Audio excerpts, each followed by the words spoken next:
Dave, we'll just with Yoshinobu today. I know we've talked about kind of what you've been continuing to see from him in his outings, but really finding ways to continue to be, I guess, just consistent and really effective. How does he manage that, and how have you seen him continue to evolve with that?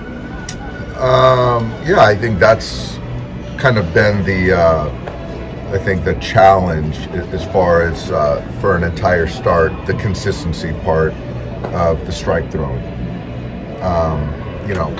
He's gotten to a point where when there's stress and big spots, he has the ability to make a pitch to limit the damage.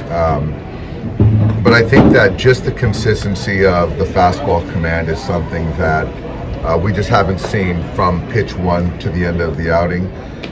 So I think for me is just the fastball command to the glove side, to both sides of the plate, is I think going to be a big tell for today.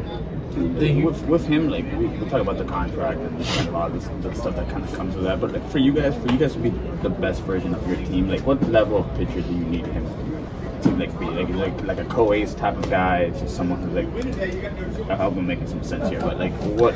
Yeah, I think that I certainly don't think of the contract. I wouldn't expect him to think of that. The contract is separate in the sense that this is a longer commitment, right? So what I'm focused on is 2024. And I think for me, it's seeing improvement each outing.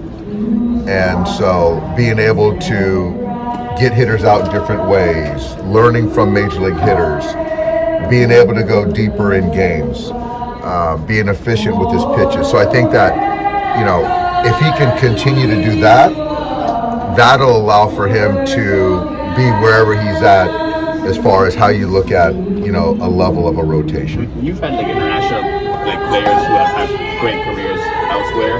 Like, how long does that process take from kind of your experiences in the past? It's interesting. It's just different from players to players, position players versus pitchers. And so even speaking about the pitchers, some have had success right off the bat. Some it's taken a while to get their footing. So I think right now with Yoshinobu, he's sort of right in the middle, which I think is fine, as long as there's continued improvement. What has just gotten in the way of the command? Because I know that was sort of the thing you guys highlighted very early on with him. I think that speaks to delivery. Whether it's a lower half, I think that's delivery, because the stuff's good, but I just think that the command of the fastball, that speaks to delivery. Do you think the balls had anything to do with No, because we've seen good stuff at times in spring training with the same balls. With the fastball, has it just been too often missing over the heart of the plate? Yeah, it's the leak back. It's the arm side leak. When it's commanded well, I mean, I think people kind of look at the fastball as like the key thing with him. When it's commanded well, does it play about as good as, like an elite level fastball in the big leagues, even without some of the velo, or is it more of a pitch that sets up the rest of it? It does. I think that, fastball quality is it's a combination of things. It's obviously its velocity, its characteristics, and its command, its location. All that speaks to the quality. So when he throws it where he should throw it, it certainly plays as an elite fastball. Yeah. When you talk about arm side leak, is that issue more the fastball's not starting where it should, or it's running more than you would expect it to? You see what I'm saying? What do you think the answer is? I would say the latter. The latter is correct. That's right. That's it's starting, and then it just doesn't hold its line. Yeah. What did you hear about Buehler's outing on the moon last night?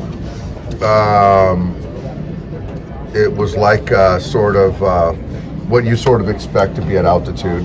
I think the stuff was, from what I heard, I'll talk to Walker later today. The stuff was good. Obviously, the results weren't great, but he got into the fifth inning, faced a hitter in the fifth, which was good.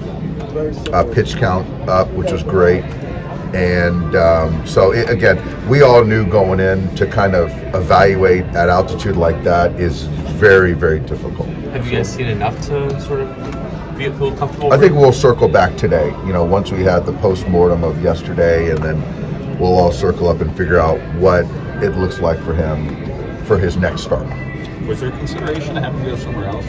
Yeah, there was. But there's you can, it's 50-50. You're talking about a higher level of competition versus altitude at a lower level, so you can kind of spin it anyway. But Walker was in on going out to Philly. Obviously, we gotten updates on Buehler and his rehab starts, but someone we haven't really heard much about is Bobby Miller. How is he progressing with his stint on the IL right now? Bobby is just starting to play catch again. He's in LA. I don't think he's going to see us in Arizona when we're there. He's playing catch, and I don't know when his next bullpen session is, but we did this as a proactive thing. But we are being cautious with Bobby. But the longer he's down, the longer the buildup is. So what that means, I don't know until he starts ramping up, but I know he's playing catch.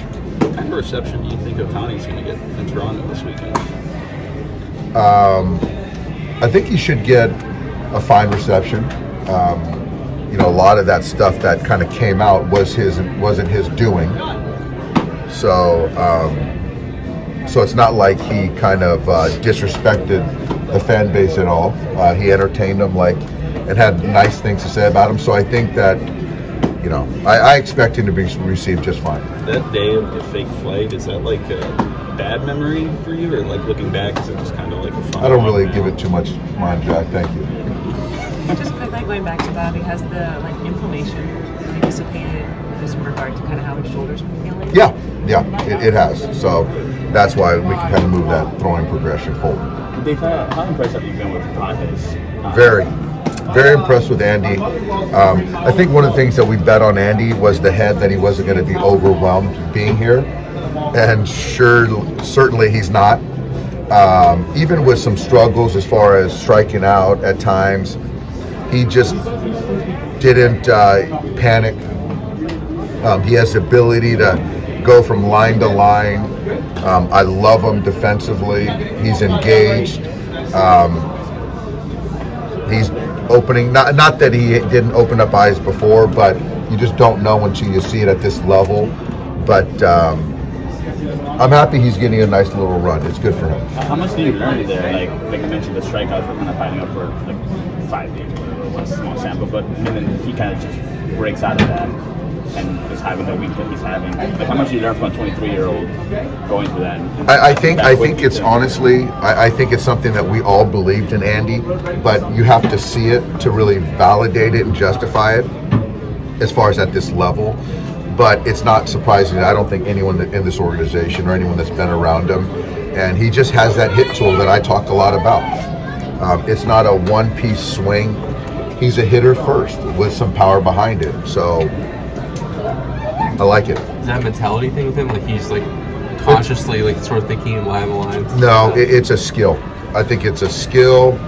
It's a mentality as well, but he has that ability to put the bat on the ball with power, but also get a base hit. So I think it's a combo, but I think more it's a skill. We had heard about the arm. How impressed are you with how it's played and how it's sort of impacted defensively for you? Not surprised, and it's a plus right field arm with accuracy. So is he going to be around here for a while?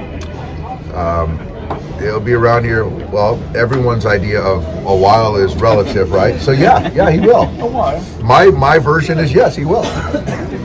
Going back to the Yoshinobu, the swing is different in Japanese baseball than here. Do you think he need to change a little bit, the mental approach? As far as because of the Japan is more compact, the contact, and here is more you know what? I think that there is a different hitter profile in Japan versus here in the States. Yes. Here there's a more slug. I think that, with Yoshinobu's pitch mix, he should actually be better here, in my opinion, because I think there could be more swing and miss. Where in Japan there's more contact. Where once he starts to get his command dialed in and his splits working the way it should, I think he's going to really take off here. To that point, have you guys tweaked like how he's attacked hitters here, like how he uses the fastballs? But like obviously, you care about like where. I think we have, but it still goes back to execution. So you have a game plan for every game and every hitter, but he still has to execute. And so right now, the execution hasn't been consistent as we expect it to be. Do you think the pitch clock is kind of messing him up as well because we don't have any? I think that's fair. I haven't asked him that, but he's a very deliberate worker, and the pitch clock is quick.